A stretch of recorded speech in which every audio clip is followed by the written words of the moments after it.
देश बनाउने हुटहुटीले जन्मिएको नेपालको नयाँ शक्ति रासपा पार्टीका वरिष्ठ नेता तथा प्रधानमन्त्री बालेन शाहले 2 दिन अगाडि यो फोटो हालेका थिए फेसबुकमा। तर त्योभन्दा केही दिन अगाडि उनले दिएको संसद भवनको जुन आफ्नो विवादास्पद अभिव्यक्ति थियो त्यसका कारणले गर्दाखेरि विभिन्न ठाउँमा भारतीयहरूले अझ बल प्रयोग गरिरहेको भनेर समाचारहरू हेर्न सुन्न पाइन्छ। तर यो विषयमा सरकार मौन छ। संसदमा प्रतिपक्षीय दलहरू आन्दोलित बनेका छन्। श्रम संस्कृति पार्टीका अध्यक्ष हर्क साम्पाङले प्रत्येक दिन यो विषय संसदमा उठाइरहेका छन्। तर यसको जवाफ न संसदले दिन्छ, न सभामुखले रुलिङ गर्छन्, न प्रधानमन्त्री आएर यसको जवाफ दिन्छ। प्रधानमन्त्रीज्यूले दिनुभएको अभिव्यक्तिको कारणले हुन सक्छ।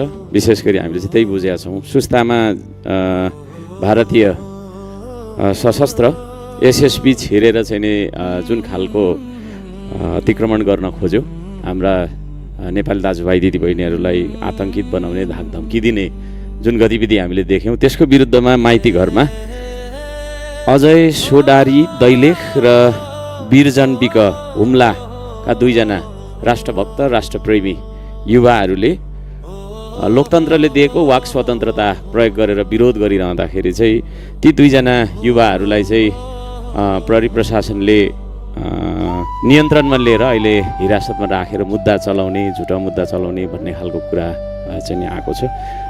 त्यसतर्फ म गृहमन्त्रीज्यूको ध्यान आकर्षण गराउन चाहन्छु। र अब सानो कुरा छ, त्यही पनि गरिबको लागि त ठुलै कुरा हो।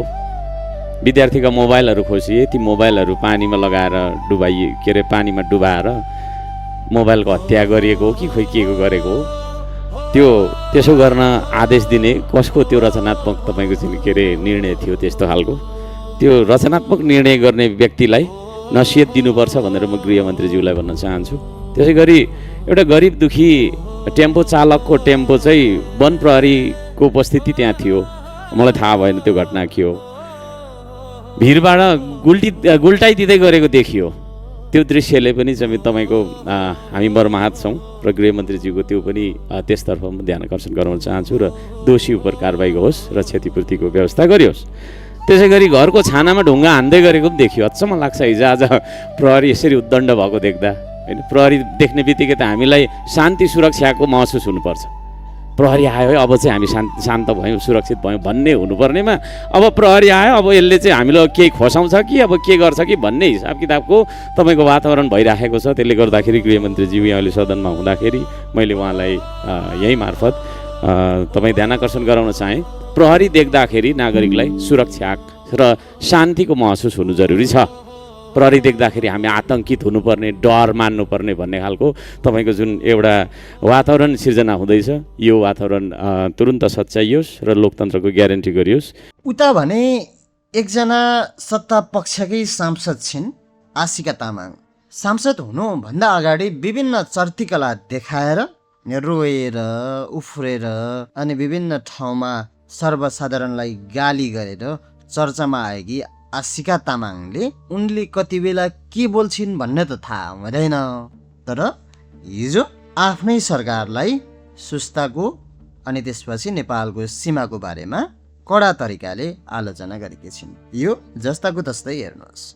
सम्मानीय सभामुख महोदय, आज म अन्य विषयमा नभई नेपालको सीमा सुरक्षा सम्बन्धी गम्भीर विषयमा सदनको ध्यान आकर्षण गराउन चाहन्छु।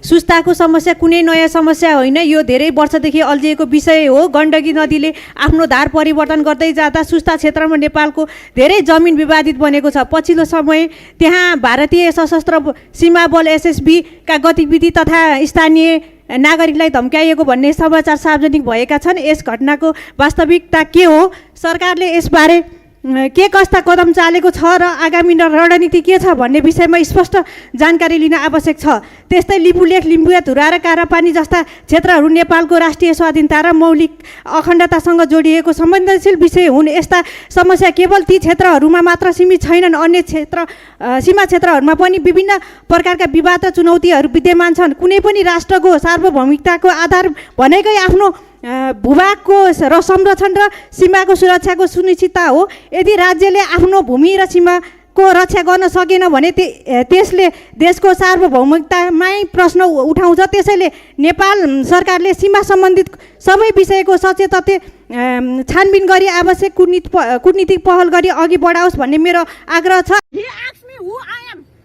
I'm also asking you, who are you? Can you give me answer?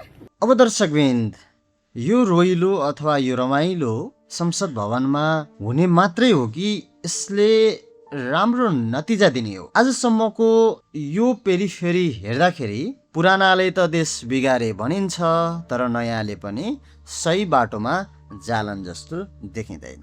तपाईलाई के लाग्छ दर्शकवृन्दहरू? कृपया जस्ताको तस्तै कमेन्ट गर्नुहोला।